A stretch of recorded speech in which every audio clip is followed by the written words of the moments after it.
y con qué mayormente, cuáles fueron los errores que he encontrado.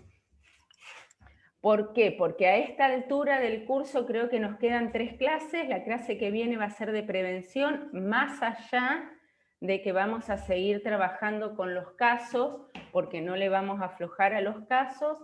La próxima semana será la semana de repaso y después viene la prueba. Entonces hay algunas cuestiones que ya para esta altura tendrían que estar un poco más clarificadas. Así que vamos a hacer bastante hincapié en esos aspectos que hacen a lo que es el reconocimiento del primer diagnóstico y al tipo de demanda terapéutica.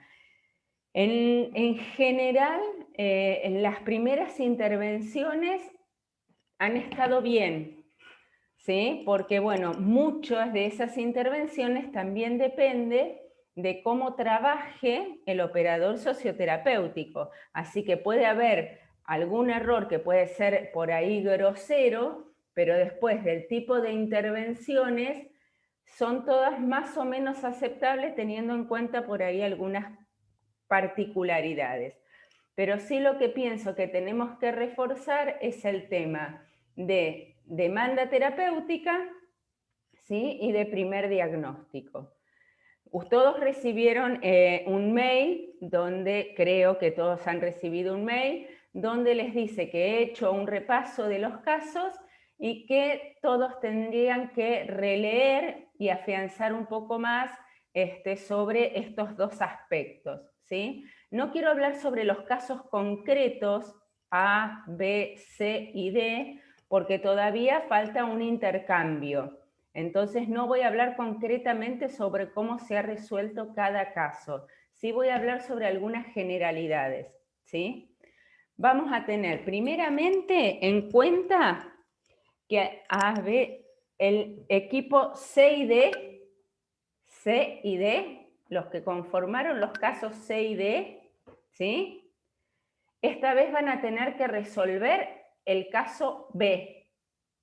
Vayan anotando, ¿sí? Los que eran C y D, los que les habían tocado el caso C y D, esta vez van a tener que resolver el caso B.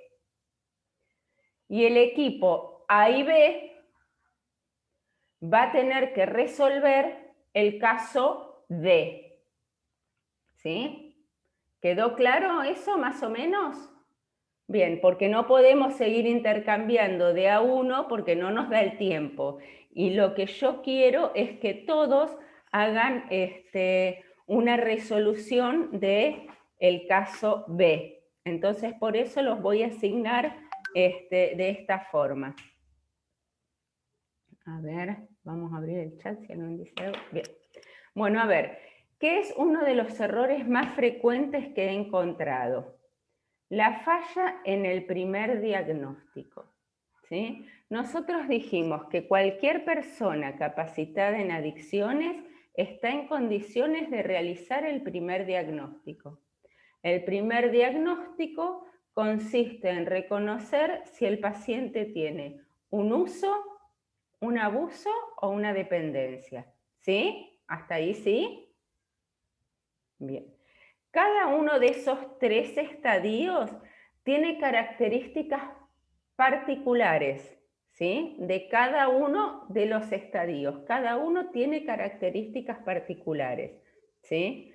Dijimos que el uso tiene que reunir determinadas características, el abuso otras y la dependencia otras, ¿sí? Entonces, me encontré con muchos casos donde decía que el primer diagnóstico era un uso-abuso, o algunos casos de diagnóstico me encontré que decían uso-dependencia, ¿sí? Este diagnóstico está errado. Cuando nosotros establecemos el diagnóstico es un uso o un abuso o una dependencia. ¿Por qué? Porque cada uno tiene sus características particulares, ¿sí? Es obvio que si hay un abuso de sustancias, va a haber un uso. Eso es, ¿se entiende lo que les quiero decir? No puede haber un abuso de sustancias si no se está haciendo un uso de sustancias. Tanto en una dependencia como en una adicción va a haber un uso de sustancias. Entonces no se puede poner uso-abuso o uso-dependencia, ¿sí? Si es una dependencia, yo ya sé que el asistido está usando una sustancia, ¿sí? O si es un abuso, sé que está usando una sustancia. Lo que tenemos que determinar es cuál de esas tres instancias es la que le corresponde al asistido, ¿sí? Eso es un error que he encontrado frecuentemente. Me han hecho un diagnóstico donde me han puesto uso-abuso o donde me han puesto uso-dependencia. Bueno, no, es uso, abuso o dependencia el primer diagnóstico. Cada uno con sus características particulares. Otro error que he encontrado es en el tipo de demanda, ¿sí? En el tipo de demanda terapéutica. Por eso les pedí que por favor vuelvan a releer todo lo que es demanda terapéutica, porque hablamos de varios tipos de demanda, ¿sí? Hablamos de una demanda pasiva, de una demanda activa, de una demanda terapéutica, y hablamos de una no demanda. ¿Sí? Que eso nadie muy pocos lo tuvieron en cuenta al ponerme no tiene demanda.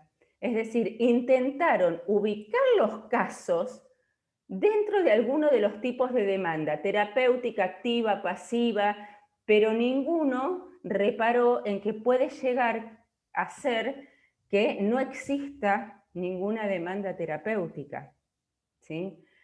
Entonces, esto también es para tener en cuenta, sobre todo para la resolución de los dos casos que quedan, ¿sí? Es bueno aclararlo para la resolución de los dos casos que quedan.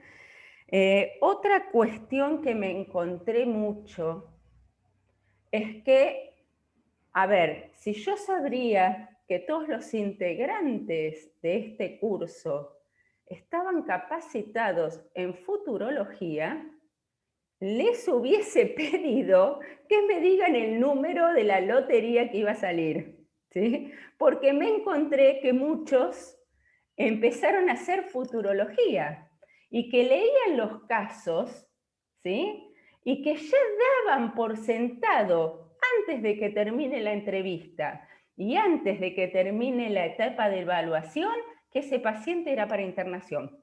Por ejemplo, dije, pucha, los quiero en mi equipo. Si antes de hacer la evaluación ya saben que el paciente tiene que internarse, los traigo a trabajar conmigo. Es una maravilla esto, ¿sí? Me he encontrado con muchas de estas cuestiones que... Sí. Perdón, estaba esperando en el link del mail. Buenas tardes a todos. Buenas tardes, Esteban. Estuvimos haciendo un repaso por estos errores que por ahí hemos cometido. No sé si hay alguien más que acaba de entrar o que entró tarde y no escuché lo que estaba diciendo. Abre el micrófono y díganmelo, así rápidamente lo retomamos, porque esto es fundamental, porque son errores que de acá en adelante no podemos volver a cometer. No podemos volver a cometer. Así que bueno, vuelvo a repetir que he visto estas cuestiones de que parece que tengo futuros operadores que hacen futurología, ¿no? Que ya saben antes de que termine un proceso de admisión o una etapa de evaluación, qué sería lo conveniente para el asistido. Entonces, a ver, ¿por qué se cometen este tipo de errores? ¿Sí? Y esto lo voy a decir porque no me lo aguanto, pero lo voy a decir por ahí, algunos se los di el caso y lo vamos a tomar. A ver, vamos a admitir, bueno, a ver, ¿Qué quiere decir con esto de futurología? He visto en la resolución de algunos casos, por ejemplo, que han puesto mucho de presunción. Recién entraste, ¿quién entró recién? A ver, alguien que Yo entró. entré, no, yo puse la cámara. Ah, vos no, vos pusiste la cámara. Bien, no, Gustavo, recién entraste, estás mudo. Bien. ¿Por qué hago hincapié y me voy deteniendo? Porque ya les dije, esto es importante y no se tienen que seguir cometiendo errores en relación a esto. A ver, venimos hablando de cómo se tiene que conformar un operador socioterapéutico, cómo se tiene que construir y cómo se tiene que deconstruir primero, ¿no? Y dijimos que para ser un operador socioterapéutico, todo lo propio uno lo tiene que dejar de lado, ¿sí? Todos los preconceptos, ¿sí? Lo que uno puede interpretar, todas estas cuestiones, al momento de hacer una entrevista y una evaluación, no tienen que estar presentes. Entonces, yo no puedo pensar que porque un asistido tenga una plantación de marihuana en la casa, va a tener una dependencia a la sustancia. ¿Se entiende más o menos lo que estoy diciendo? ¿Sí? Porque hubo o hay un caso que, bueno, un caso de un paciente que tiene un diagnóstico, pero que algunos interpretaron otro tipo de diagnósticos porque, por el solo hecho de que el paciente tenía planta de marihuanas en la casa. Entonces, el operador le puso su carga personal, su carga propia, e interpretó que esas plantas que tenían en la casa era para consumo personal y que el pibe fumaba todos los días, todo el tiempo. ¿Sí? Entonces, eso puede llevar a hacer una mala interpretación y un mal diagnóstico. Y ustedes recuerden que no existen malos tratamientos, pero sí existen malos diagnósticos y malas derivaciones. Por eso tenemos que afinar tanto el ojo en el momento de evaluar y de dar nuestro primer diagnóstico. Entonces, toda esta carga personal que uno le va poniendo, la tiene que ir corriendo, ¿sí?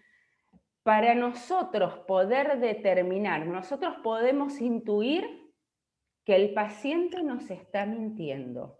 Podemos intuir que tiene un consumo mayor a lo que nos está diciendo en la primera entrevista. Pero no por eso nosotros lo podemos volcar en un informe sin indagar en otras entrevistas posteriores, ¿sí? En la primera entrevista uno va a poner lo que refiere el paciente, ¿sí? Y esa es una palabra que tienen que tenerla muy en cuenta, ¿sí? Cuando formulamos informes y cuando hacemos evaluaciones, siempre tenemos que usar la palabra refiere. El paciente refiere, el asistido refiere, que es no tal vez la realidad, pero sí lo que él nos va transmitiendo, ¿sí? ¿Esto se entiende? ¿Se va entendiendo? ¿Y cuál es el porqué de esto? Porque el paciente puede referir abstinencia, lo que no quiere decir que realmente esté atravesando por una abstinencia.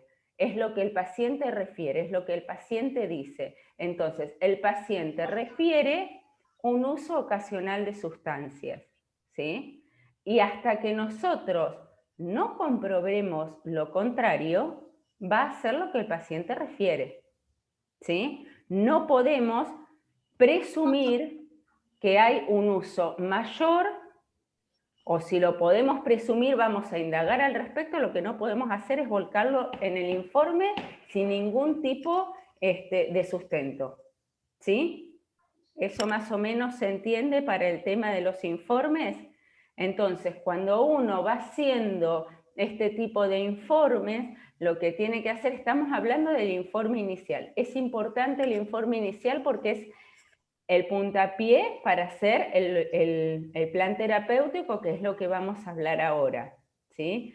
Ese informe inicial no va a cambiar. Es la imagen de cómo el paciente llegó al dispositivo.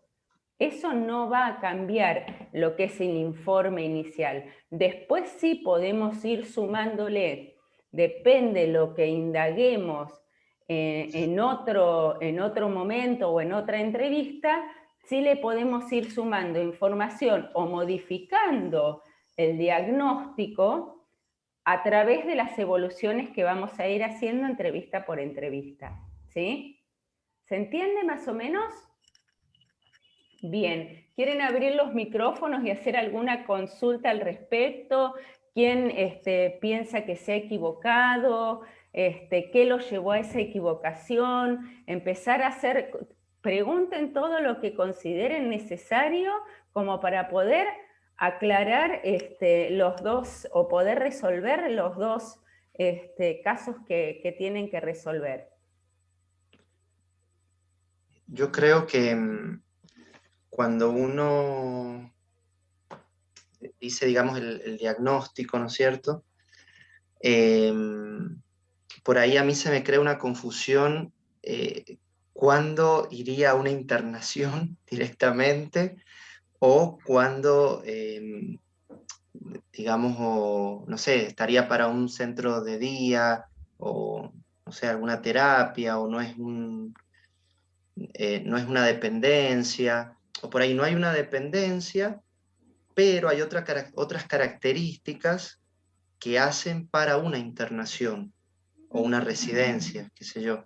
Entonces ahí se me crea una confusión, porque digo, bueno, no sé, uno empieza a ver el caso y claro, faltan algunos elementos, entonces uno dice, sí, directamente lo mandamos al internado, va a andar bien, qué sé yo. Pero a mí se me crea una gran confusión. Eso Bueno, lo digo. es buenísimo esto que vos traes. ¿Por qué? Porque ahora les pregunto yo a ustedes, con lo que hemos visto y con lo que hemos charlado, etcétera, etcétera, una primera y única entrevista es suficiente para determinar cuál va a ser el plan terapéutico o cuál va a ser el tratamiento acorde para ese paciente, les pregunto. Claro, no, ¿Puedo creería que decir no. algo? No. A ver, ¿quién me está hablando? A ver, Yo, Mariana, Mariana. sí. Yo creo que sí, porque si viene muy mal, en muy mal estado, creo que uno debe actuar. Ujú, No puedes esperar a tener otra entrevista más. ujú. En mi caso, yo me confundí, me tocó el caso C, sí, el caso C, y había puesto uso y abuso. Ahí me confundí porque tendría que haber puesto solamente abuso o dependencia, pero como que me confundí, dije, ¿será uso y abuso? O sea, ¿serán las dos palabras o las tres palabras juntas? Ahí me confundí. Y con respecto al caso D que hicimos en grupo, que intercambiamos con las compañeras, estuvimos, ayer a la noche nos reunimos y ¿Qué también caso? hablamos. ¿Qué caso, perdón? El caso D de Sí. Martín Durán, creo que era, de Sí. 16 años. Nosotras, algunas decíamos que era de uso solamente, y otras compañeras decían que eran de abuso, entonces por eso yo puse, había como una división ahí de un primer diagnóstico, pero bueno, era como decías vos al principio, por ahí a veces, por ahí uno lo interpreta de una manera con el bagaje que trae, y despojarnos de eso también está bueno para poder intervenir bien. Bien, buenísimo. Ahora, con esto que trae Mariana, de que dice que hubo una confusión, de que no sabía si iba una palabra, si iban dos, si iban tres, con esto que hablamos al principio, ¿esa duda se despejó? Si se despejó, háganme así, y si no, más o menos, y la retomamos. Bien, entonces se despejó. ¿Es uso o abuso o dependencia? ¿Por qué? Porque cada una tiene sus características individuales, ¿sí? y que ya obviamente que si hay un abuso y una dependencia, está por sobreentendido que hay un uso, ¿sí? Entonces eso lo vamos a dejar así. Ahora, en esto que dice Mariana, a ver, hay casos y casos, ¿sí? En las generalidades de los casos, en la mayoría de los casos, ¿sí? No se puede determinar cuál es el dispositivo acorde si no tenemos unas entrevistas o una evaluación de cada paciente. Hay pacientes que vienen muy detonados, sobre todo, bueno, hay pacientes que vienen demandando la internación, porque dicen, bueno, a ver, ya no puedo más, es hasta acá, necesito internarme. A ver, siempre tenemos que hacer una pausa, porque por más de que el paciente se pida la ayuda ahora, ya, si este momento se quiere internar ahora mismo, nosotros esa posibilidad no la tenemos. No tenemos la posibilidad de internar al paciente cuando el paciente lo demande. ¿Por qué? Por cuestiones legales y burocráticas. Salvo que el paciente tenga toda la plata, que no es los casos con los pacientes que me tocan trabajar, yo les tengo que solicitar becas y tengo que llenar informes y protocolos, lamentablemente. Entonces, yo no le voy a poder dar una respuesta inmediata más allá de que el paciente me la demande, ¿sí? Eso está claro, porque eso es una realidad que ustedes tienen que conocer. A nosotros también nos llegan pacientes muy detonados, ¿sí? Que tienen un uso muy, un uso muy grande, un abuso de sustancias, obviamente, una adicción muy crónica que no la pueden cortar, que están detonados, y sin embargo nosotros, más allá de todo, la pausa la tenemos que poner igual, porque no podemos dar respuesta inmediata. No hay ninguna institución donde yo levante el teléfono y le digo, te lo mande, y le abra la puerta y lo internen. Entonces, esa es una realidad. Todos tenemos que estar preparados para contener, aunque sea un tiempo prudencial, al paciente. Salvo que lo quieran internar en un neuropsiquiátrico, que tenga una obra social y lo internen en un neuropsiquiátrico, que no es un dispositivo acorde para trabajar el tema de las adicciones, ¿sí? Pero si estamos hablando de un dispositivo de comunidad terapéutica, no vamos a tener la posibilidad de internarlo en el momento que el paciente demande. Eso es una realidad. Sí. Consulta, Bárbara. Nosotros Sí. podemos decirle a la familia que lo puede llevar a un psiquiatra, a un psiquiátrico, a un hospital, o no es recomendable que el operador recomiende eso. Mira, recordá que el operador no va a hacer la evaluación solo. ¿Por qué? Primero porque tiene que ajustarse a lo que es la ley de salud mental.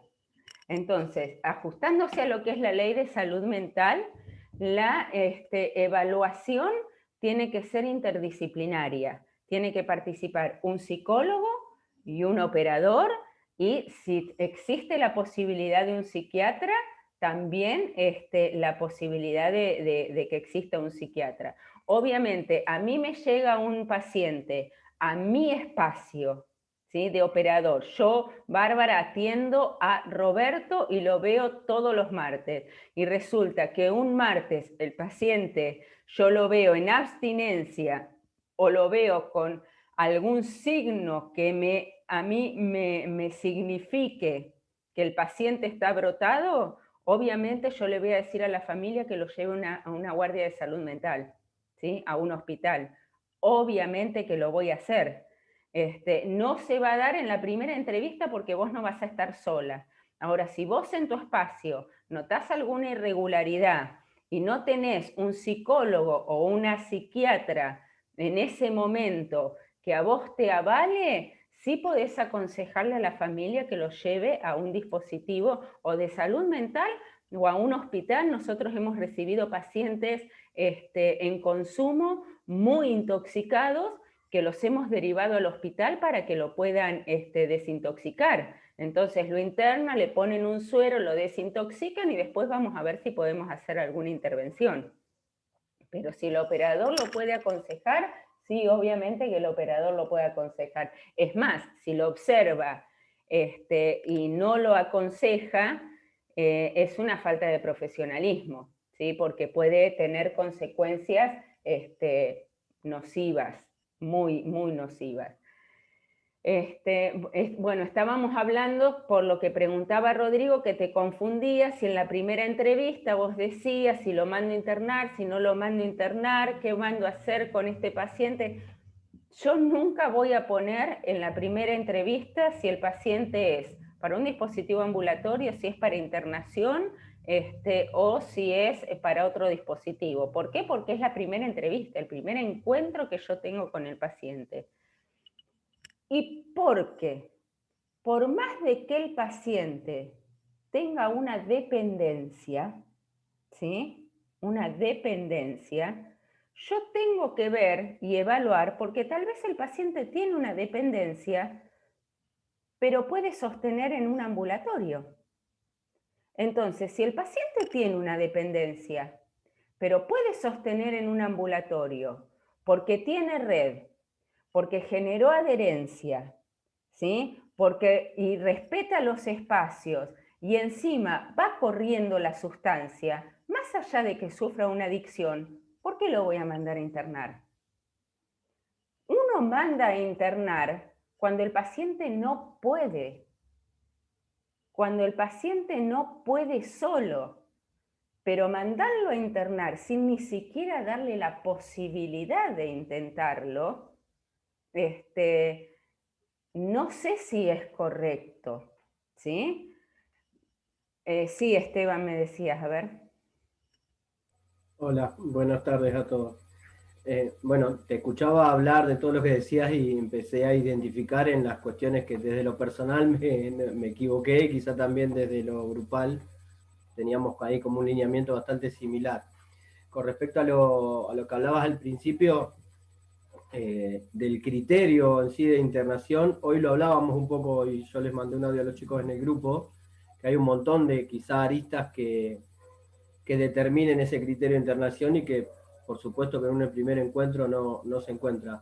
Igualmente, desde lo personal, para mí, es algo que pienso yo, para mí siempre va a estar en última instancia la internación, no sé qué piensa el resto, siempre tratar de buscar por otra vía.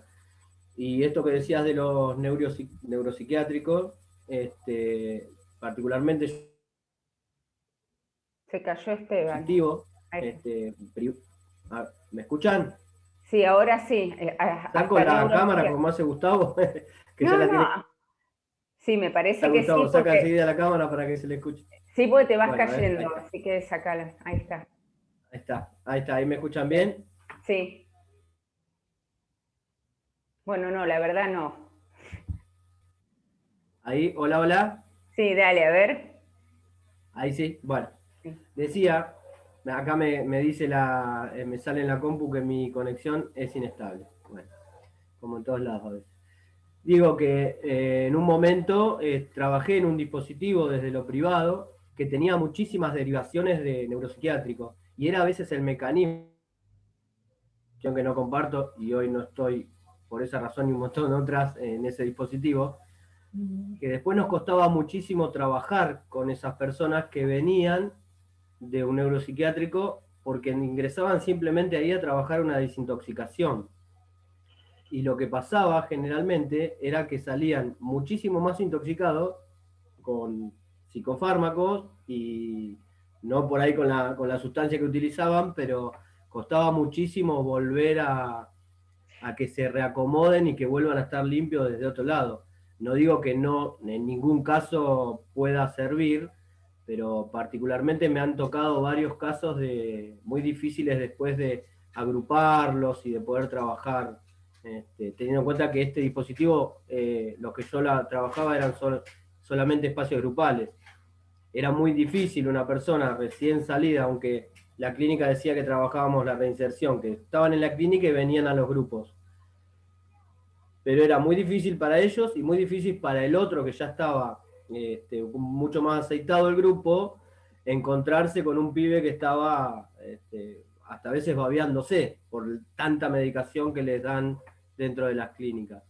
Digo, como experiencia para mí no potable, no sé si todos lo recomiendan o no, pero para mí esto para trabajar desintoxicación en el neuropsiquiátrico me parece... Obviamente no, eso ténganlo en claro. La desintoxicación se trabaja primeramente en un hospital y posteriormente se trabajará en otros aspectos. Un hospital psiquiátrico, un hospital psiquiátrico está recomendado únicamente si la persona tiene alguna patología dual y hay que compensarla, o está atravesando por algún tipo de brote por consumo. Para desintoxicar únicamente no es aconsejable un hospital neuropsiquiátrico. Un adicto no es un loco.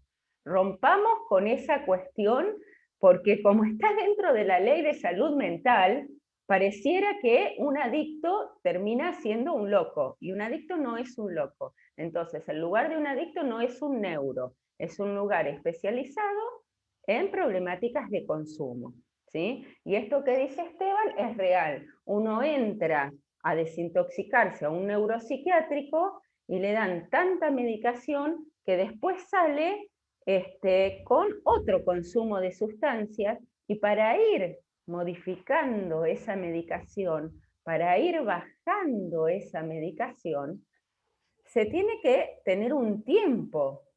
Y es como si yo, ustedes recuerdan que hemos trabajado mucho que es necesario correr la sustancia para poder trabajar sobre algunos otros aspectos, sobre hacerse alguna pregunta, sobre identificar algunas cuestiones. Bueno, si el paciente sale empastillado de un neuropsiquiátrico, por más de que yo lo mande a trabajar un grupo, hasta que no reduzca esa farmacología, hasta que no corre esa sustancia lícita, legal, puesta por un profesional, no voy a poder trabajar un montón de cuestiones, ¿sí? Entonces voy a tener que esperar que esa sustancia también se corra para empezar a trabajar algunas cosas, Y ¿sí? yo te hago una pregunta, Bárbara, con respecto a eso. ¿Por qué todavía hay dispositivos, que creo que algo dijiste eso anteriormente, que siguen utilizando ese método de desintoxicación? ¿Es por esto de la ley de salud mental? ¿O Mirá, ¿por qué concretamente no? No es por el hecho de la ley de salud mental, porque la ley de salud mental es una ley supuestamente que promulga todo tipo de tratamiento en contexto, ¿sí? La ley de salud mental deja bien en claro que la última instancia de abordaje es la internación. Y que por eso no es. Yo considero desde una posición completamente personal, y tómenlo como una cuestión personal, está directamente relacionado por una cuestión económica, por una cuestión de guita, ¿sí? Donde hay comunidades terapéuticas o determinados dispositivos. No conozco comunidades terapéuticas, pero sí determinados dispositivos privados que trabajan con neuropsiquiátricos, que hacen derivaciones permanentes, que los que trabajan en ese dispositivo tienen un neuropsiquiátrico y se van derivando los pacientes o se los van internando. No hay una razón que diga que hay que internar a un adicto para desintoxicación en un neuropsiquiátrico. Yo pienso que es una cuestión netamente monetaria. pero la ley lo avala esto? Si un médico determina un criterio de internación, está avalado por un profesional.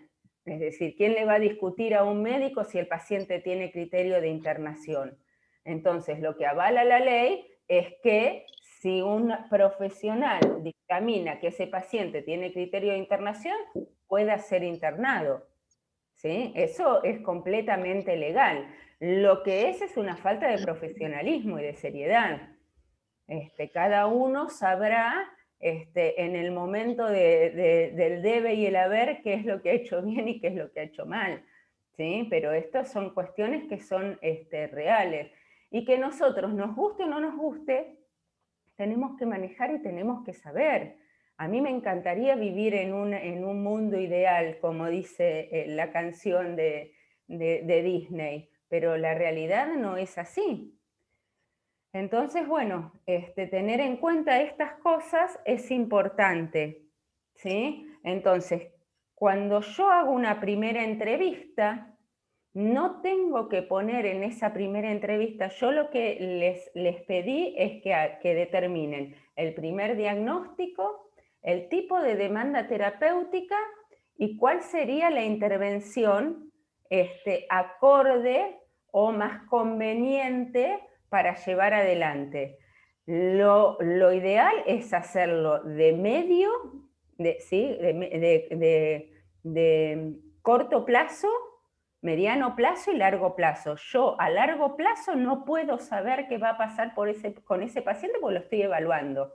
Así que hasta que no termine la evaluación, yo no voy a determinar si es para una internación, para un dispositivo ambulatorio. Yo primero lo tengo que evaluar. Una evaluación no se puede hacer en una primera entrevista. Uno puede tener un perfil, ¿sí? Pero hay que tener en cuenta cómo llega esa persona a la entrevista, ¿sí? Porque si esa persona llega en consumo, voy a poder tener un tipo de información, si no llega en consumo voy a tener otra, si viene solo voy a tener otra, si viene con la familia, entonces son muchos los factores que hay que evaluar, ¿sí? Entonces, lo que voy a hacer en una primera entrevista es acordar los pasos a seguir, ¿sí? Y siempre tener en cuenta que vamos a ir de lo micro a lo macro. ¿Qué quiere decir esto? Que nosotros cuando vamos a pensar en el tratamiento de una persona, lo vamos a pensar primeramente en contexto, después para un dispositivo de mayor contención y último para una comunidad terapéutica. Cuando termine la evaluación voy a saber en cuál de esos dispositivos es más aconsejable. Pero no lo voy a hacer teniendo en cuenta el primer diagnóstico, sino que lo voy a hacer teniendo en cuenta la respuesta del asistido al tratamiento que yo le estoy dando, ¿sí? ¿Por qué? Porque nosotros hemos dado muchísimas altas terapéuticas a pacientes con dependencia, que si nosotros emplearíamos el criterio de porque tiene una dependencia lo tengo que internar, entonces no lo podríamos haber alojado dentro del dispositivo. ¿Se entiende más o menos la idea? ¿Sí? Entonces, ¿qué les pasó a ustedes? Dependencia, internación. Dependencia, internación. Asociaron la dependencia con la internación. No le dieron ni media posibilidad al tipo. Otros dijeron, ah, no, pero fracasó antes, entonces directamente a internación, porque ya pasó por otros dispositivos y fracasó. Tal vez el paso anterior por esos dispositivos no era su tiempo, y este es su tiempo, ¿sí? Tal vez la demanda en otros momentos era por otras personas, eran por terceros, era por responder a una situación legal, era por otro tipo de situación, y esta vez vino por una demanda propia y puede hacer algo distinto. Entonces, pensar que lo voy a internar porque fracasó en dispositivos anteriores, estoy haciendo valer un juicio de valores personal, mío. Sí, ¿Sí? quizá también no se pudo construir la demanda desde el equipo, el dispositivo, más allá del tiempo. Un montón de situaciones, pero yo no puedo resolver antes de escuchar. ¿Sí? Sí, Gustavo, decime. Yo me iba al caso por ejemplo, de que nos tocó que tenía 20 años de consumo de cocaína. Uh-huh. ¿Hay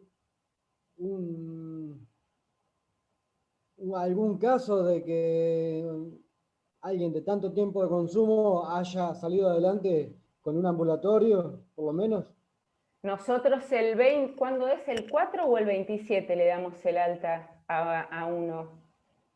El 4, en realidad, dos tienen muchos años de consumo, pero uno sin un proceso previo. Uno con 2 procesos encima y otro sin ningún proceso, con 20 años de consumo, se va de alta. Proceso Y de vencido a hecho, la recaída.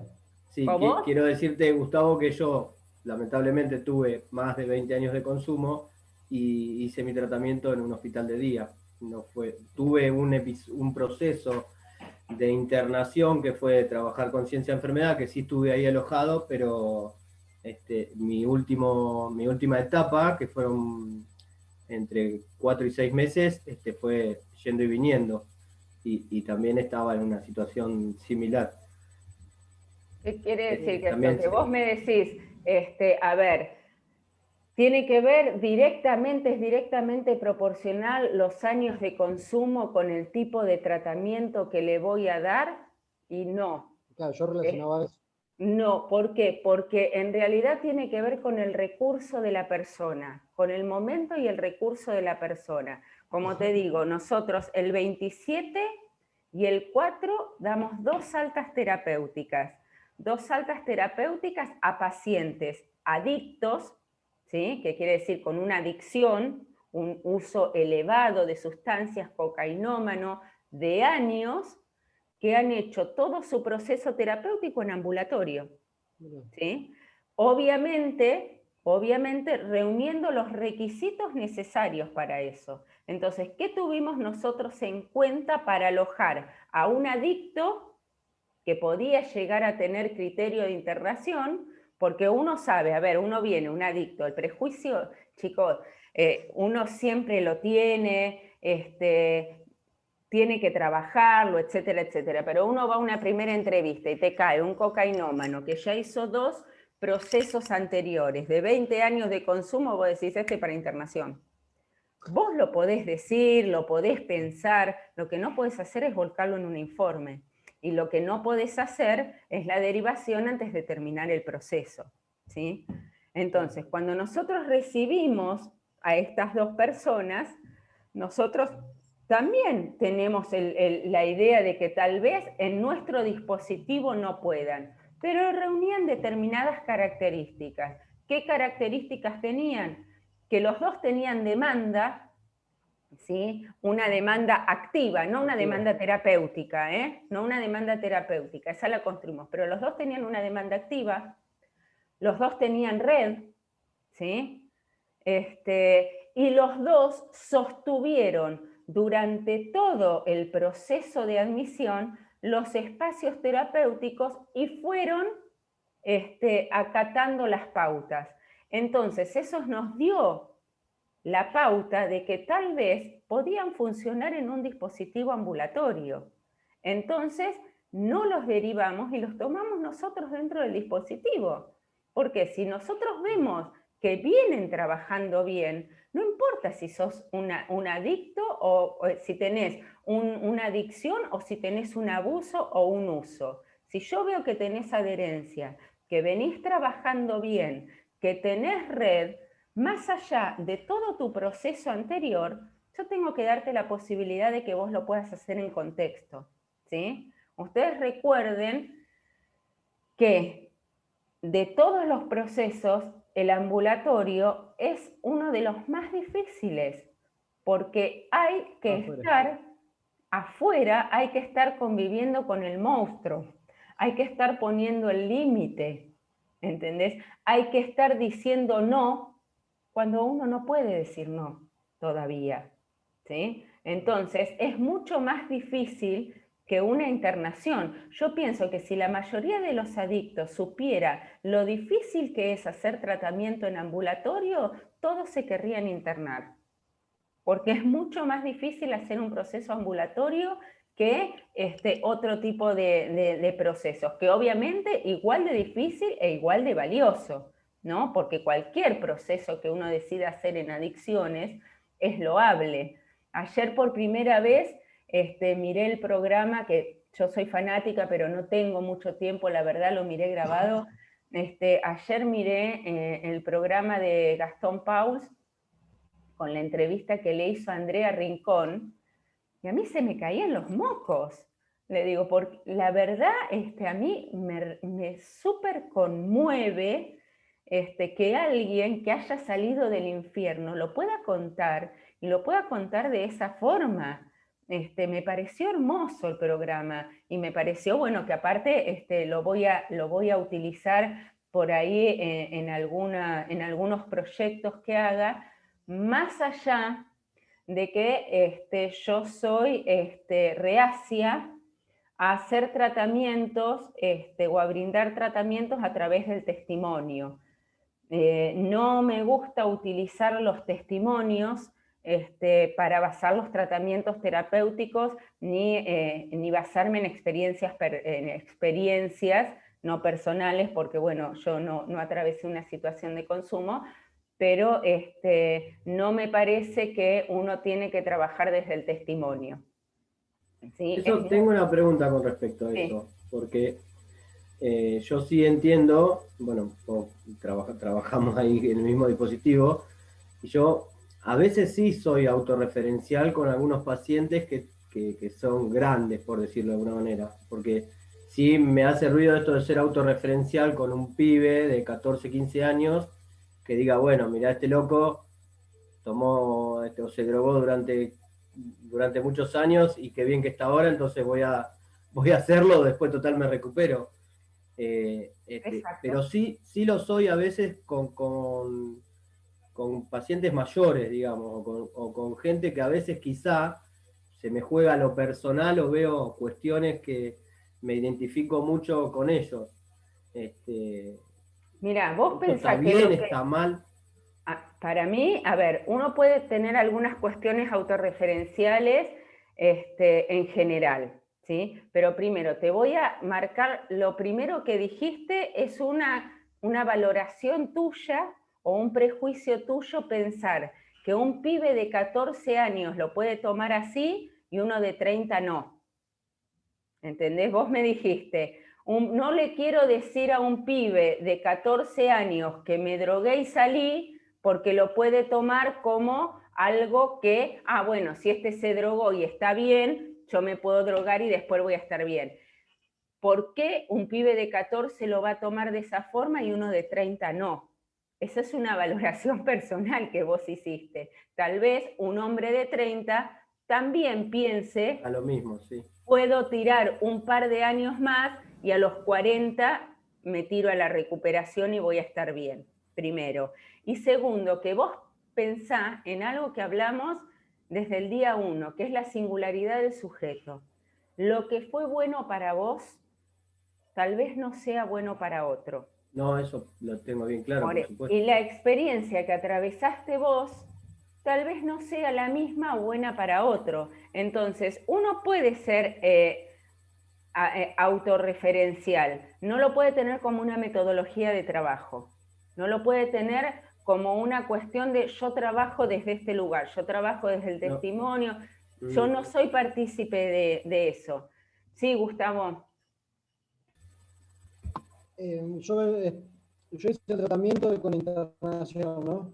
Y, por ejemplo, escuchar las historias de vida de los demás, no del operador o lo que sea, pero escuchar las historias de vida de cada uno de los compañeros, a mí me ayudó porque yo decía antes que mi vida era una porquería, que estaba todo mal y todo mal. Y por ahí escuchaba la historia de vida de otro compañero y decía, mirá la familia que tuvo él, y yo, gracias a Dios, siempre tuve a mi familia acompañándome, ¿no? Y, digamos, como que me comparaba a decir, mi vida no fue tan mala y por ahí me sube la autoestima y eso me sirvió a eso. Bien lo que vos marcaste y bien marcada la diferencia. A ver, una cosa es lo que te puede transmitir un par y otra cosa es lo que te puede transmitir un terapeuta. Por eso es tan importante los grupos, Porque vos en los grupos, ¿sí?, ves al otro, te mirás en un espejo, el otro te devuelve una imagen de lo que te ha sucedido a vos, te da experiencia, te indica cómo tenés que saber, y por eso es la diferencia y la importancia de trabajar en grupo, porque ese testimonio es necesario, es enriquecedor, te indica que no estás solo, te indica que otro lo ha pasado, ¿sí?, pero desde un lado de par. Cuando vos estás desde el lado de terapeuta, tu intervención tiene que venir desde otro lado, ¿sí?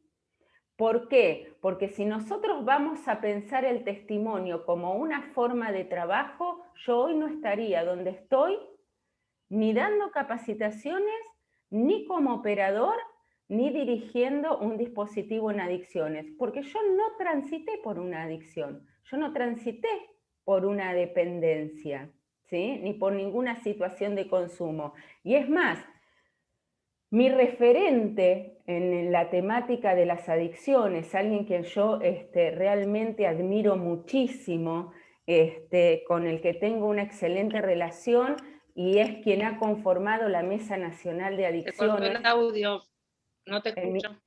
¿El mío se cortó? ¿Me escuchan? No, el que no me escucha tiene problemas él. No, sí No te te escuchamos. Sí, ahí sí, soy. Eso es Está vos, bien. Cecilia. Ah, Y bien, somos bien. nosotros que no. Ah, bien. Bueno, No se como escucha nada. Al menos yo no escucho nada. no, no sé quién es la que no escucha, pero Cecilia, sos la única. El resto me escucha, me hace así. Sí, Cecilia, estás sola en esto. Fíjate tu audio porque el resto me escucha. A ver, pará, porque si no me escucha, me están escuchando ustedes, pero Cecilia no. Así que se lo voy a escribir en el chat, que esto es todo un tema. A ver.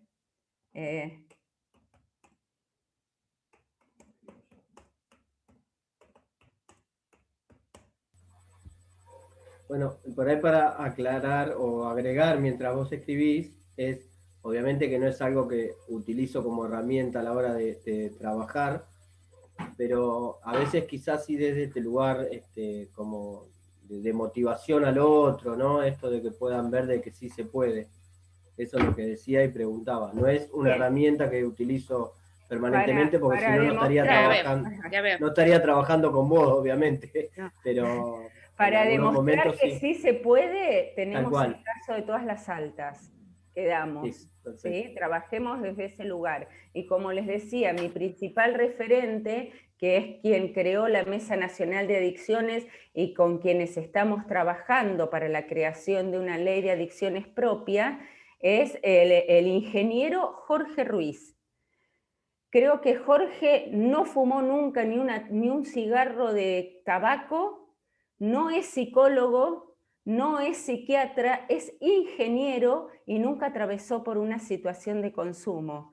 Y realmente fue quien le dio el puntapié inicial a la Dirección de Adicciones de la Municipalidad de La Plata. Fue quien estuvo a cargo de la Fundación ACER, que trabajó en adicciones. Bueno, para mí una eminencia, el señor Jorge Ruiz, y sin embargo nunca atravesó por una problemática de consumo y ni siquiera es psicólogo ni psiquiatra. Lo que quiere decir que para ser un profesional y un referente en esta temática no es necesario ser psicólogo o psiquiatra o trabajador social, solamente es necesario capacitarse y formarse en lo que es el área de las adicciones, ¿sí? Que es una formación constante y permanente. Bueno, no sé si hay alguna otra consulta en relación a eso antes de que entremos en el plan terapéutico, si tienen alguna otra duda. Tenemos reválida con el. Ni en pedo, chicos, tienen 2 oportunidades más con los casos asignados. Sí, Nancy, a ver. Hola, escucho. buenas tardes. ¿Cómo estás? Me gustaría saber cómo es la desintoxicación en un hospital. Mira, la desintoxicación en un hospital, Acá en la ciudad de La Plata te internan y te ponen un suero. Esa es la desintoxicación. La desintoxicación es en el momento. Es decir, a mí me viene una persona intoxicada, me viene con la sustancia que sea, alcohol, cocaína, lo que sea, lo que yo hago es mandarla en primera instancia al hospital para que le hagan una desintoxicación. Es que no, porque si usted tampoco. Lo que hacen es esto, es internarla en el momento y le pasan un suero para... Sí, a ver, ¿quién tiene? Daniela, tenés el audio, ahí está, a ver, la muteé yo. Eso es la desintoxicación. Después hay otra desintoxicación, ¿sí? Esta es la desintoxicación del momento. Después, más que una desintoxicación, esto es una palabra que muy... ¿sí? ¿Entendieron? Deshabituación. Miren, les dije que no... Deshabituación. Exactamente, es la deshabituación, ¿sí? De lo que es el consumo, que es más compleja, porque esa se tiene que hacer en contexto, que para eso nosotros que utilizamos el tilo, el membrillo, el seguimiento de la familia, para que la persona que ya se desintoxicó, que en ese momento pueda seguir con un estado o un periodo de abstinencia un poco más largo. Otro detalle a tener en cuenta, hablemos de la abstinencia. No sé si recuerdan, y si no recuerdan o no lo hemos hablado, les comento que hay dos tipos de abstinencia. Esto lo hemos hablado, que hay dos tipos de abstinencia. Esteban, no me digas que sí, porque con ustedes lo hablo todos los días. Quiero saber si con el resto lo hemos hablado, que hay dos tipos de abstinencia. La abstinencia física y la abstinencia, claro, psicológica. ¿Sí? ¿Recuerdan que en algún momento lo hemos hablado? Bien, que hay una abstinencia. ¿Por qué? Porque hay una dependencia física y hay una dependencia psicológica. ¿Sí? Entonces, ¿por qué el adicto no puede dejar de consumir cuando quiere? Porque hay una dependencia física, hay una dependencia orgánica. Llegado a un punto de la adicción, hay un compromiso de todos sus órganos y funciones que necesitan del consumo. Esa es una dependencia física. Después está la dependencia psíquica, que es esa dependencia que se genera al creer que la sustancia te soluciona todos los problemas y que funciona como un anestésico de la vida y que durante ese momento vos no tenés ningún tipo de inconvenientes. Entonces, así como hay dos tipos de dependencia, hay dos tipos de abstinencia, que es la física y la psicológica, ¿sí? La dependencia física no es muy larga, ¿sí? Lo que quiere decir que si hace 2 meses que la persona no consume, me va al consultorio y dice, tengo una dependencia porque tengo una abstinencia porque estoy temblando y no... No. La dependencia física dura entre 7 y 10 días según la sustancia. Si estamos hablando de alcohol, hay un compromiso mayor, ¿sí? Ahora, si estamos hablando de una persona que hace 3 meses, 2 meses que no consume, me va al consultorio a decir que tiene una dependencia física, no tenés una dependencia física, tenés una dependencia, te quedó la dependencia psicológica. Ya no hay un compromiso orgánico en ese momento o en ese estadio, ¿sí? Hay una dependencia psicológica que te puede jugar una mala pasada, sí. ¿Por qué? Porque hay casos donde, que yo les he planteado, donde por ahí, no sé, a ver, vino Juan Pérez con 3 meses de abstinencia por no fumar marihuana. Y estaba irritable y enojado, y ustedes me ponen, estaba enojado, irritable porque estaba atravesando un periodo de abstinencia. No. Un periodo de abstinencia física, no. Puede ser una cuestión de abstinencia, ni siquiera de abstinencia, puede ser una cuestión de dependencia psicológica, pero la dependencia física tiene un tiempo, ¿sí? ¿Eso queda claro? Alguien que me están mirando con cara como de sorprendidos. No sé, a ver, ¿qué me quiere decir? Esto que decís, yo no lo recuerdo, ¿me lo podrías mandar después? O, porque Lo de la verdad no me lo recuerdo. ¿Lo de la dependencia? Sí, lo que acabas de comentar. No, de creo físico. que no está escrito, creo que lo hemos hablado cuando hemos hablado sobre el uso, abuso y dependencia, y bueno, y los efectos sobre todo del alcohol. Escrito, creo que no está, si mal no recuerdo. Por eso la importancia de participar de las clases virtuales. Sí, tengo a Esteban y a Gustavo que querían decir algo. Sí, a ver, Gustavo, decime. No, quería preguntar, hay un ciclo que se llama, que no sé cómo se llama en realidad, que por ahí los malestares te agarran cada 3 meses. ¿Eso tiene un nombre o es solo casualidad? Que cada 2 o 3 meses te agarra un malestar y quedas mal. Cada Crisis. 2 o 3 meses te agarra, claro, un malestar físico o psíquico, Sí. orgánico o psíquico, porque yo lo veo más relacionado con una situación de craving que con una situación orgánica. Sí, a mí me pasó en tratamiento. Eh, Quizás también era con los trabajos de terapia, las cosas que vas hablando, pero generalmente cada 3 meses era eso. Por eso, lo que yo te pregunto es si era físico o si era psicológico, porque las situaciones de Psicológico. craving, por eso, ¿ven? Son dos cuestiones diferentes, porque hemos hablado también, no está escrito, pero hemos hablado de lo que es el craving, ¿sí? Sí. Que son cuando Deseo. determinadas situaciones me remontan, ¿sí? Alguna situación de consumo. Lo hablamos creo que con la música, lo hablamos de por qué no el armado del cigarro, ¿sí? De tabaco, porque nos remontan, ¿sí? Nos provocan craving, que es el deseo compulsivo de consumir, que nos lleva a determinado momento que hemos atravesado por diferentes situaciones en la vida de consumo. Entonces, cuando este craving es muy común, porque cuando aparece en determinadas situaciones, cuando uno trabaja algo en un proceso de terapia individual y moviliza algo, ¿sí? Que tenía ahí guardado y aflora todo, o un sentimiento de angustia o un sentimiento de añoranza.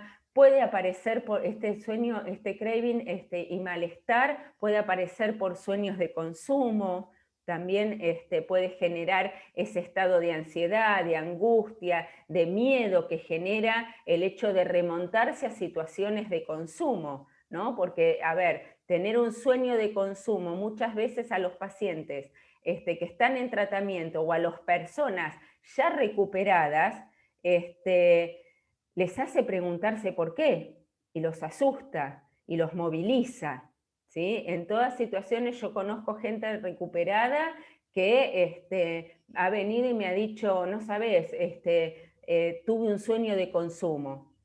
Bueno, algo, ¿sí? Algo en esa persona hace que se encienda alguna luz, porque a ver, yo soy terapeuta, nunca consumí y he tenido sueños de consumo, y por ahí no me llama la atención y no lo planteo como una alerta o como algo a trabajar. Y sin embargo, la persona que está en un proceso terapéutico, que ha pasado por esa instancia, sí.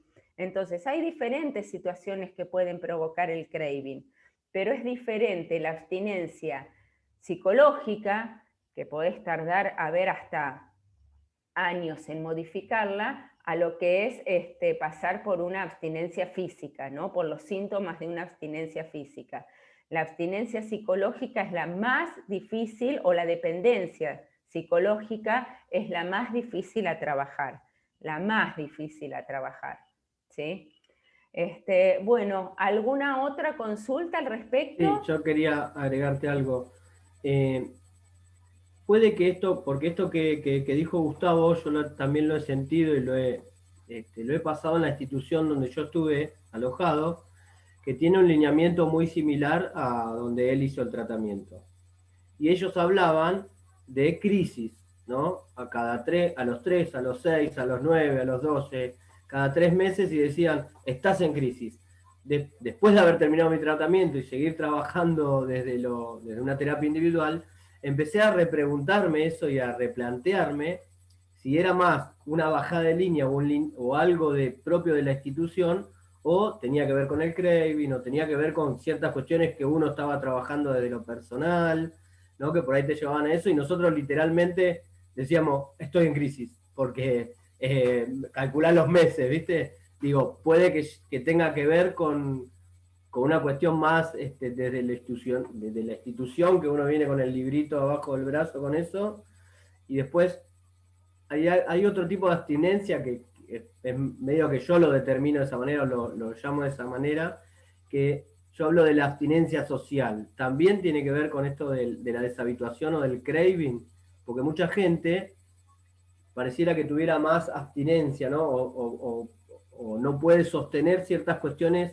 desde lo social, que lo ponen en muchísimo riesgo. Entonces yo le puse como ese mote de abstinencia social. ¿Qué me puedes decir sobre eso? Y la ¿Se verdad, entendió? como es algo que inventaste vos, no te podría No, decir pero, nada. pero digo, es muy difícil por eso, tiene que ver con la deshabituación, porque muchas veces No sé cómo lo pensaste, pero nos pasa de tener un montón de casos de que el pibe sí quiere dejar de consumir, supera la etapa de abstinencia química o psicológica, pero hay un montón de otras cosas que les cuesta dejar, ¿no? no, Que le tira eso. le cuesta Por eso dejar yo el le puse personaje. ese mote de abstinencia social. No, Le en tira realidad, mucho más lo social que los pone en riesgo. es que en realidad lo que les cuesta más Quería inventar algo. y que yo te lo conteste encima, desde acá. La cuestión, esto que vos decís, a ver, tiene que ver más con un reconocimiento, ¿sí? Del grupo de pertenencia, un reconocimiento del personaje que yo me generé y que me cuesta ir abandonando, pero eso, más que una abstinencia son las cuestiones que uno tiene que ir trabajando durante el proceso, ¿no? Uno sigue, ¿qué es lo que más le cuesta? Uno, justo obviamente, bueno, entre ayer y hoy empezamos a retomar los grupos de red, empezamos a retomar con los grupos de familia, y justamente lo que planteaba la familia es que a la mayoría les cuesta cortar con los compañeros de consumo. ¿Sí? Es una de las pautas que más cuesta, cortar con los compañeros de consumo. A ver, padre, no escuche esto que voy a decir, pero uno no quiere dejar de ser el poronga para convertirse en un gil. Ese paso cuesta, ¿sí? Porque mientras tanto yo soy el canchero, soy el que consume, todo el mundo me respeta, me genero toda una cosa así, y en el ámbito donde yo me muevo, eso me da cierta importancia, cierto estatus, ¿sí? Que si yo corto con eso y dejo ese rol, para esos paso a ser el gil.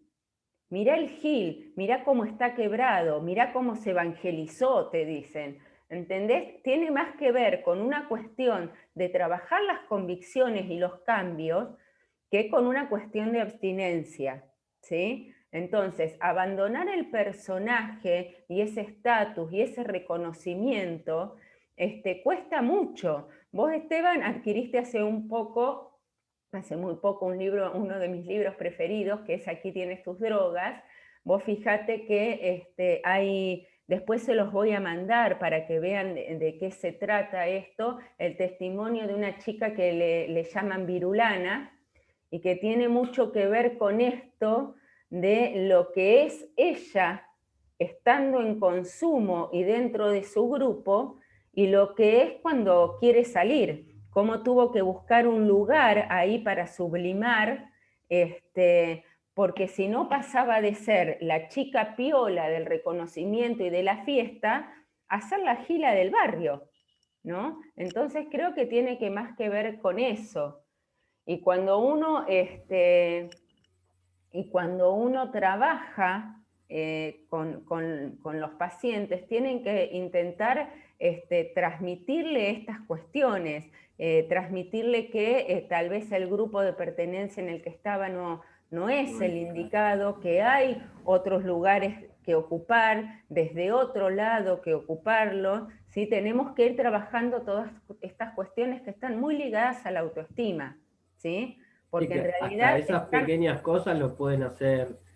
Yo tuve un paciente, que bueno, Gustavo debe reconocer esto igual que yo, al pibe en la calle cuando vuelve y cuenta, porque a veces también esto de poder querer contar de cómo está, que también es una dificultad esto de la búsqueda de valoración en el otro, les contaba de cómo trabajaba dentro de la comunidad y en el barrio le empezaban a decir membrillín, lo cargaban y le decían membrillín, y el pibe venía muy hasta angustiado a veces cuando le decía, porque él contaba que, por eso digo, Gustavo debe saber, porque nosotros hemos comido membrillo y tilo a morir cuando estuvimos en la comunidad. Y al pibe cuando cuenta eso, le empezaron a decir, membrillín. bueno. Pero sé que se recontra angustiaba el flaco, porque lo cargaban con eso. Bueno, pero y él eso seguía, está muy ligado a la baja autoestima, ¿no? A tal la cual, búsqueda pero del reconocimiento, de sí. muy pendiente de la mirada del otro.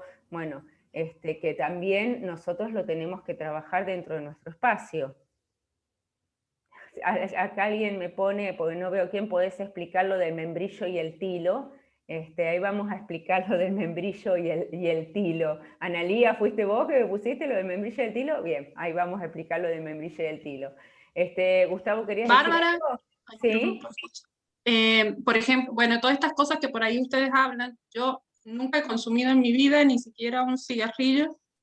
Vengo de una familia donde tampoco se ha consumido nunca nada y no trabajo con chicos con adicciones, entonces por ahí algunos tildes que usan ustedes que tienen más experiencia y esas cosas me dejan medio en el aire. A mí me cuesta mucho lo del curso, por eso entré a todas las clases para poder empaparme mejor, para poder responder bien lo que me preguntan y todo. Pero me cuesta muchísimo cuando usan terminología o hablan desde su trabajo que llevan años trabajando, o los chicos que tienen experiencia lamentable porque han sido consumidores.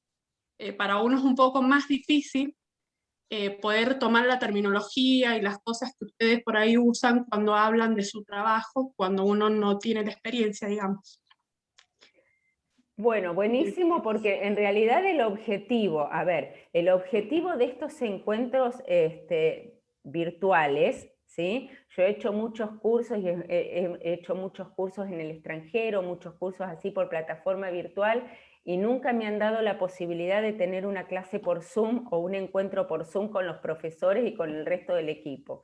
Nosotros pensamos esta metodología para que justamente para que ustedes puedan ir canalizando todas esas inquietudes, para que puedan ir, obviamente, bueno, celebro que aunque sea antes de terminar el curso, alguien lo plantee y diga, bueno, a ver, hay determinada terminología, determinadas palabras que no estoy habituada y que no las conozco y que serían buenísimo que las podamos empezar a conocer, ¿sí? Entonces, siempre la propuesta fue, tráiganlo a los encuentros para que lo podamos trabajar, ¿sí?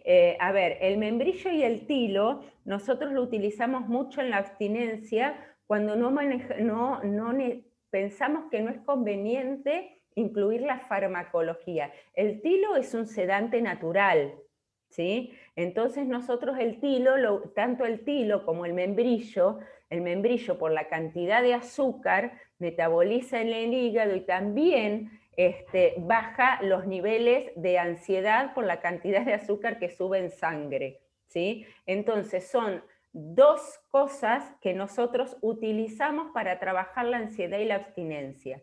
Cuando no es recomendable o no vemos nosotros la necesidad de incorporar un psicofármaco, ¿sí? Porque mientras menos farmacología haya, mientras menos sustancia haya, mejor.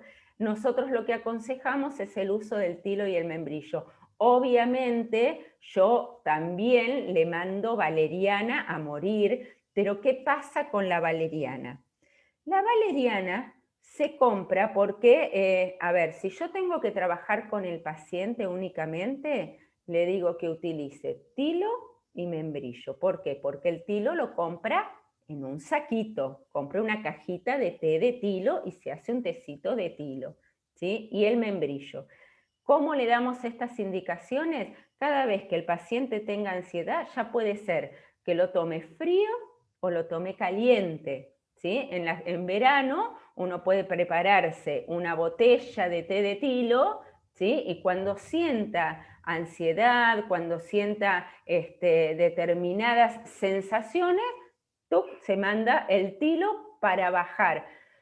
Vendría a ser un relajante y un sedante natural, ¿sí? Igual que el membrillo. Yo el membrillo aconsejo que el paciente lo ingiera ante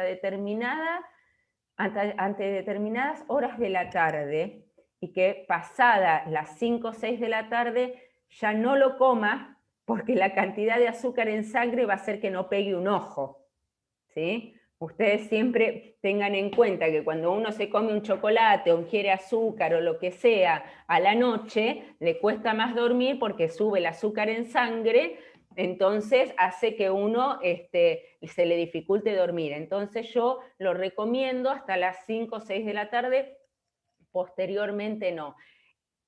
Y el tilo lo recomiendo durante todo el día, ¿sí? Ya puede ser, lo pone en el té, se toma un té, pone el saquito adentro del termo del mate, ¿sí? Entonces eso lo que baja es la carga de ansiedad, ¿sí? Y de nerviosismo.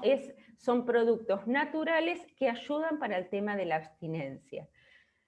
Valeriana, la valeriana es mucho mejor que el tilo, ¿sí?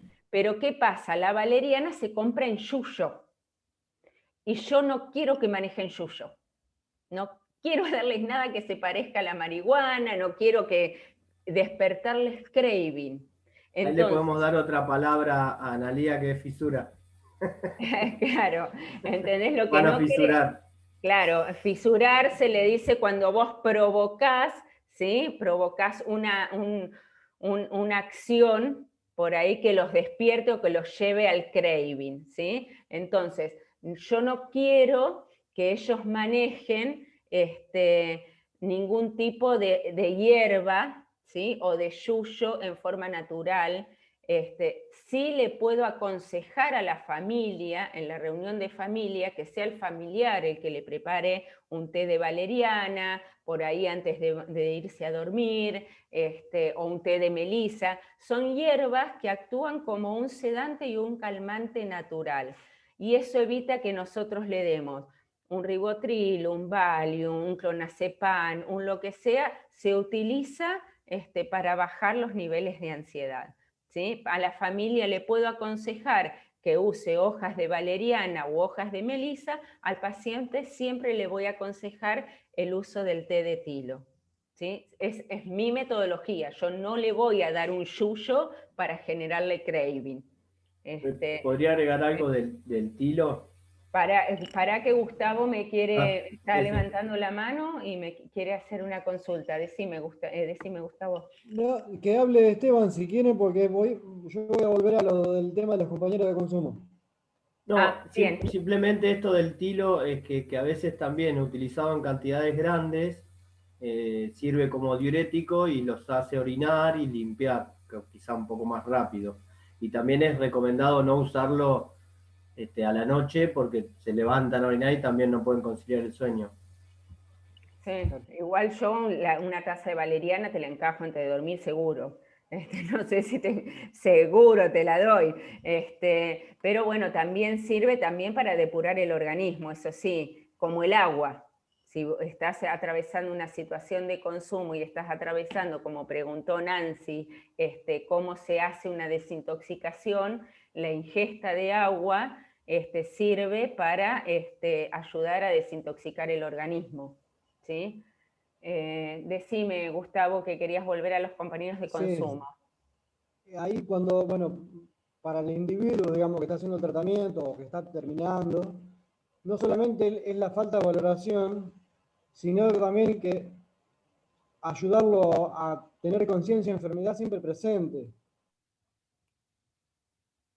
¿Te caíste? De estar orgulloso de la persona que es hoy en día, de las familias.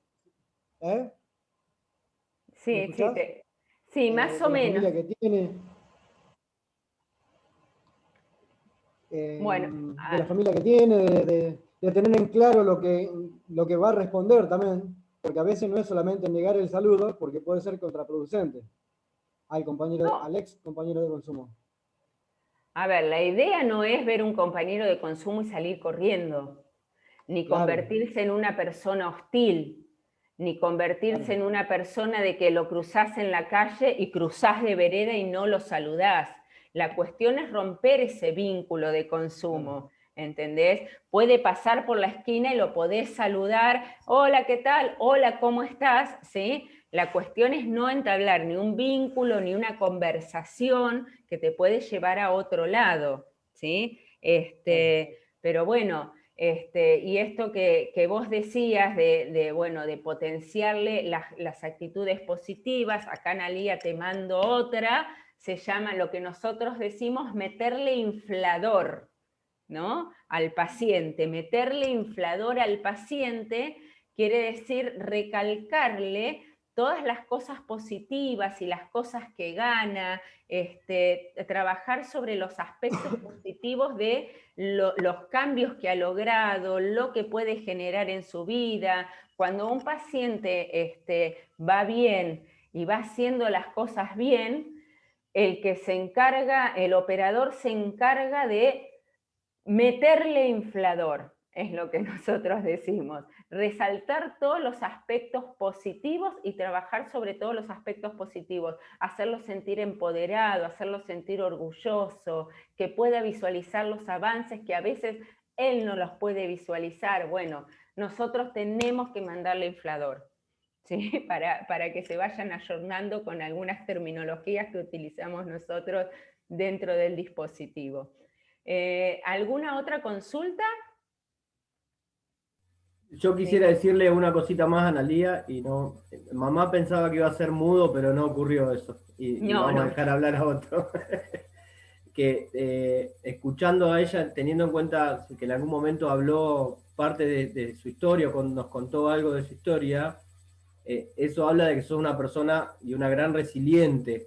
Entonces eso, a veces, por más que no hayas pasado por situaciones como las que pasamos nosotros, sin ser autorreferencial también se transmite, y quería decírtelo hace un tiempo desde que lo contaste, tanto a vos como a Gustavo, decirle que son personas resilientes, y eso a veces también se transmite.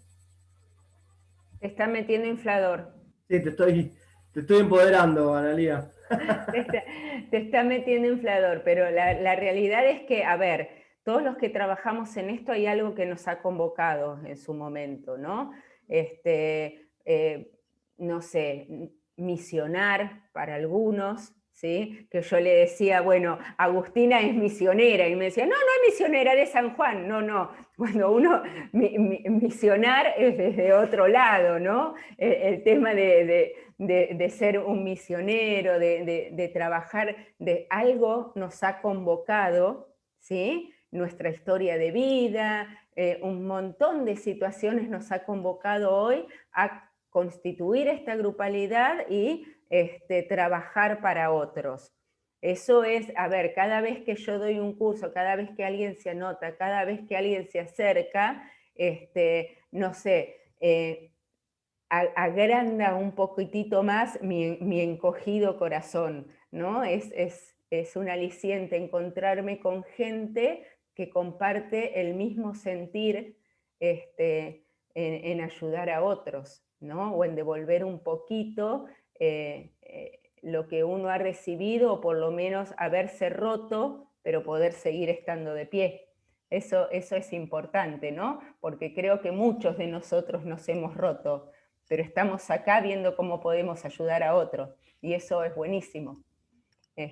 Y los que quieren ayudar sin romperse también es buenísimo, y es más sano, porque les digo que desde el otro lado tener que arreglarse para ayudar es bastante difícil, pero se puede.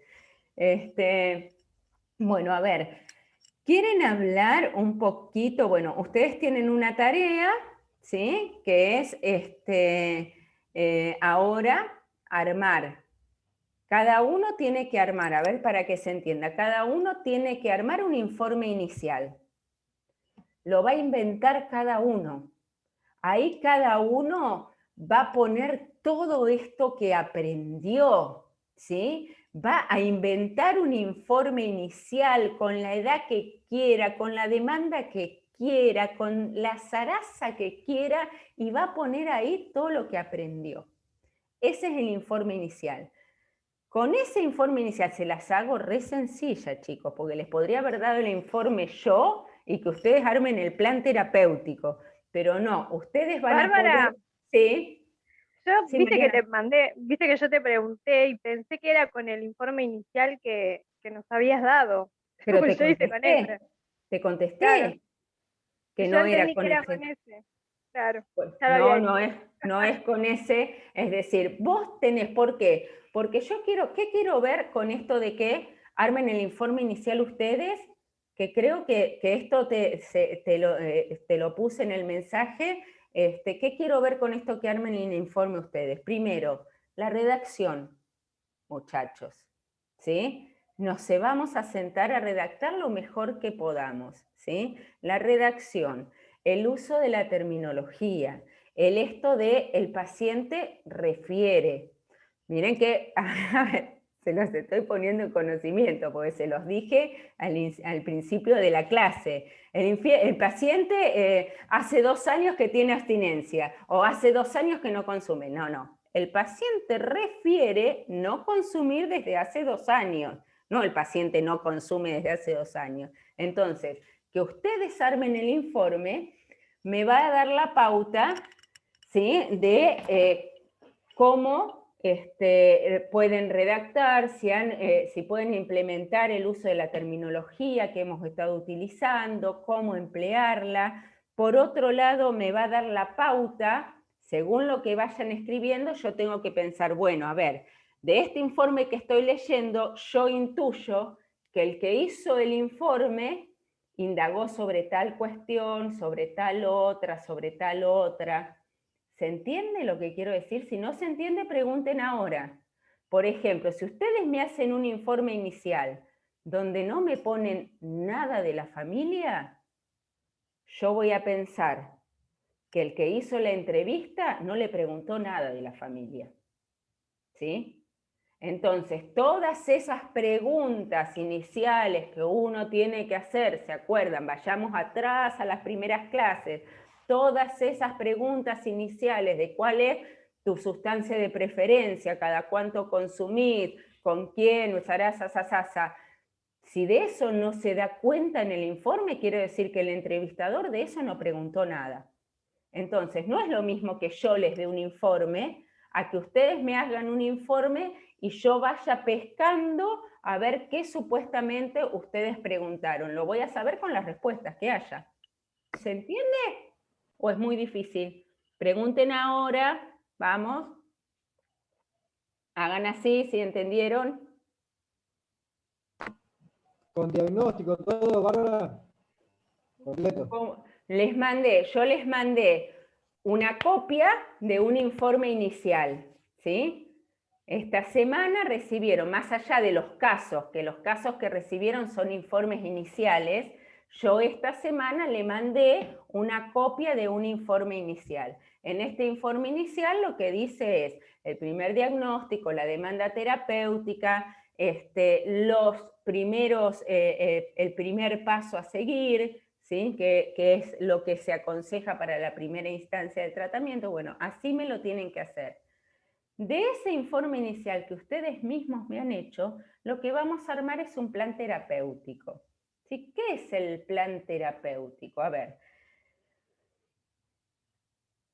todo abordaje, todo tratamiento, toda intervención que nosotros vamos a pensar con el asistido, tiene que tener una coherencia, tiene que tener una planificación, ¿sí? Tiene que tener una estrategia, y nosotros la tenemos que plasmar en lo que es el plan terapéutico. Yo he visto, por ejemplo, un montón de operadores, ¿sí?, que reciben al paciente y parecieran que hacen como de un doble psicólogo, que trabajan desde lo que trae el paciente en ese momento, escuchándolo y haciéndole devoluciones. Ese no es el rol del operador terapéutico. Eso ya lo sabemos todos. Háganme con los dedos. Ya sabemos todos que ese no es el rol. Exactamente, ese no es el rol del operador socioterapéutico, ¿sí? No es el rol. Nosotros tenemos otro rol. Entonces, nosotros tenemos que enmarcar, dar estructura, generar hábitos, bueno, y todo eso que tenemos que hacer lleva una estrategia de trabajo y lleva acciones concretas. Y dentro del plan terapéutico no solo tiene que estar lo que vamos a trabajar, sino que tiene que estar cómo lo vamos a trabajar, ¿sí? ¿Cómo lo vamos a trabajar? Bueno, vamos a generar un hábito. ¿Cómo vamos a generar ese hábito? Bueno, lo vamos a hacer levantar todos los días. A ver, se venía levantando a las 4 de la tarde, bueno, lo vamos a hacer levantar todos los días a las 12 del mediodía. Ay, Bárbara, que a las 12 del mediodía. Y sí, pues yo no voy a pretender que un adicto que se levantaba a las 4 se levante a las 8. Porque es como pretender que mi perro salga volando y después voy a decir, ah, mirá, este perro que no vuela. No, soy yo la que estoy pidiendo algo que el otro no puede realizar, ¿sí? Entonces, lo que tiene que tener el plan terapéutico es lo que vamos a trabajar y cómo lo vamos a trabajar, ¿sí? ¿Cómo lo pensamos? Lo pensamos en etapas, pensamos cuánto tiempo puede llegar a durar cada etapa. Bueno, todo esto está dentro del plan terapéutico. El plan terapéutico que yo les mandé, ¿sí? Yo les mandé un ejemplo de plan terapéutico.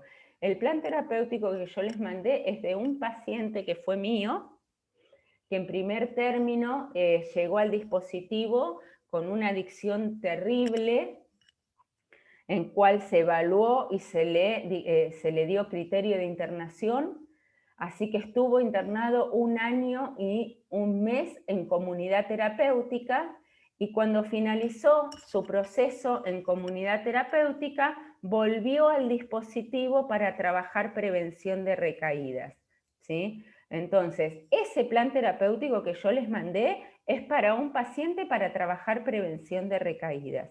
Ustedes van a tener que pensar un plan terapéutico para ese informe inicial que cada uno de ustedes genere, ¿sí? Ahora, vamos a organizarnos en lo siguiente. Nos queda la clase que viene, yo el lunes les voy a estar mandando el material de la próxima clase, que es prevención, ¿sí? Que es prevención.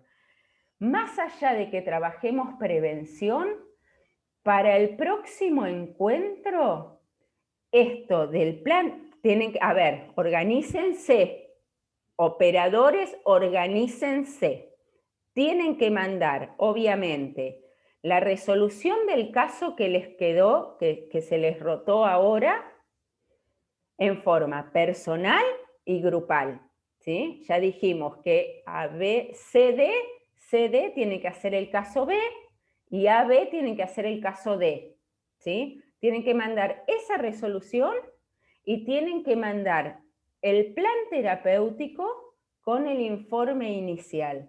Pero no lo tienen que mandar el viernes. ¿Por qué no lo tienen que mandar el viernes? Porque yo lo tengo que leer antes para decirles en qué se falló y en qué no. Ustedes me hacen, ay, el viernes tenemos la clase a las 6, a las 4:30 mandémosle a Bárbara lo que hicimos. Y gente, no lo pude leer, entonces no puedo trabajar sobre los aspectos que hay que modificar.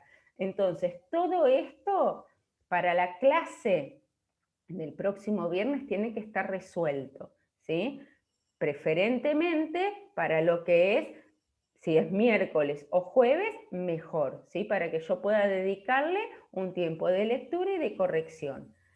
Vamos, la semana que viene les voy a mandar prevención, vamos a hacer la clase de prevención, la clase nos va a llevar tal vez las 2 horas, ¿sí? Porque ¿qué es la prevención? Y cómo armar un programa terapéutico, es cómo armar un programa preventivo y cómo trabajar la prevención, es un tema que lleva tiempo y que ahí ustedes van a tener la posibilidad de preguntar cada uno cómo lo podría trabajar desde donde está, desde qué aspectos, si en una escuela, si en un barrio, si en una comunidad terapéutica, cómo trabajar la prevención, cómo trabajarla con la familia, cómo trabajar, bueno, todo esto lo vamos a ver la clase que viene. Más allá de eso, vamos a ir avanzando con lo que es el rol del operador. Entonces, para la próxima clase, que ya no va a ser la de prevención, va a ser tal vez la clase de repaso que queda, tenemos que armar el legajo completo, ¿sí? ¿Los perdí o me van siguiendo? No, yo quiero preguntar. Nosotros teníamos el caso B, presentamos el individual y el grupal. Y el grupal. Después nos tocó revisar el caso A. Sí. Presentamos desde lo individual, no sé si llegamos al grupal, creo que no llegamos al grupal, entonces... Sí, Rodrigo me dice que ¡vamos! Sí, lo presentamos. Muy bien, que fue también tarde, porque hoy, eso era lo que nos faltaba entonces, lo que vos decías, B y C. Ya después vamos al informe inicial nuestro y plan de tratamiento, ¿verdad? No. Vos me porque falta algo. estabas esperando en el otro Zoom. Yo dije que el grupo A y B, el A y B, ahora tienen que resolver el caso D. O sea, tenemos que resolver el D. El A y B tienen que resolver el D. Y el CD, el grupo C y D, tienen que resolver el B. ¿Sí? Bien. Ahora, el caso B es un caso, ¿por qué estoy? Primero, todos los casos son distintos y tienen su complejidad. El caso B es un caso muy complejo, ¿sí? Entonces, tenemos que tener el tiempo suficiente para ver las diferencias entre casos y qué es lo que lo hace complejo y cómo resolverlo, ¿sí? Por eso necesito, ¿sí? Es fundamental esto, porque vieron cómo han tenido fallas en el diagnóstico y en la demanda terapéutica y cómo han mezclado una cuestión del bagaje propio, de prejuicios y todo esto. Si nosotros no llegamos a tiempo, no vamos a poder ver cuáles son las dificultades que se presentan con estos dos casos que son muy complejos, ¿sí? Entonces, por eso es necesario que los presenten a término, ¿sí? Porque en esto sí que no pueden fallar. Un operador no puede fallar en el primer diagnóstico y no puede fallar en identificar el tipo de demanda, ¿sí? Ahora, ¿qué pasa cuando nos toca un caño? Un caño, Analía, es algo grosso, difícil, complejo de resolver, ¿sí? El caño, nos llegó un cañazo, bueno, es ese caso que vos decís, me quiero matar. ¿Cómo hacemos con este caso? ¿Cómo hacemos con este paciente? Bueno, entonces, tenemos que resolver todos los casos.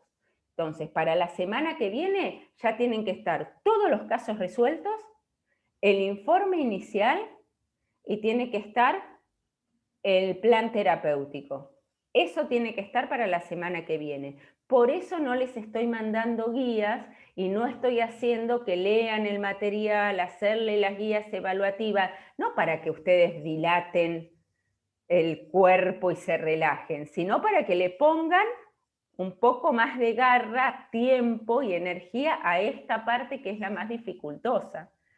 Vamos a ver la próxima clase, prevención, ¿sí? Y algo vamos a hablar de estos casos y después vamos a tener la semana de repaso. Yo lo que les diría es que en esta semana de repaso, que van a estar abierto para las consultas, por ahí si yo les mando, a ver, en la semana de repaso, el lunes una guía, sepan que es cortita, sencilla, es del lunes para el martes, para poder ir captando qué es lo que en la última clase tenemos que afinar, ¿sí?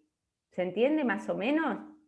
¿Sí? Entonces, en esta clase, en esa semana de repaso, ustedes van a tener abierto el foro, si funciona, si no funciona, de todas formas nos estamos manejando por mail, porque me han mandado trabajos al foro y rebota, así que tenemos que ir manejándolos por mail, y van a ir mandando y haciendo un punteo de todas las dificultades que a ustedes se le presenten, ¿sí? Para poder evacuarlas antes de la evaluación final, ¿sí?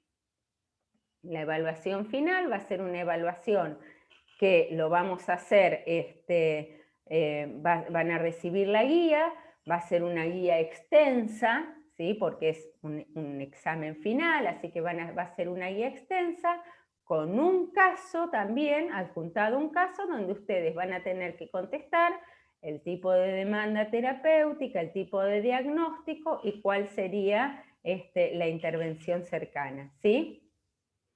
¿Alguna pregunta al respecto?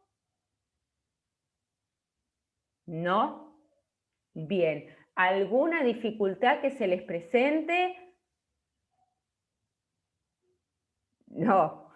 Chicos, a ver, son las últimas semanas. Vamos, hagan el esfuerzo final, pónganle ahí garra, sáquense las dudas. Si tienen que escribir, escriban. Si tienen que escribir al WhatsApp, escriban al WhatsApp. Si tienen que escribir al correo, escriban al correo. Sáquense todas las dudas que sean necesarias. No tengan ningún tipo de inconvenientes en escribir, que nosotros vamos a estar para contestar todo lo que vaya surgiendo, ¿sí? Bueno, si no hay nada más de qué hablar y no hay ninguna otra duda, les deseo que pasen un buen fin de semana y una buena semana próxima de mucho trabajo, ¿sí? Vamos a afianzar todos los conocimientos que se viene la etapa final, ¿sí? Bueno, buen fin de semana para todos, nos vemos el próximo encuentro.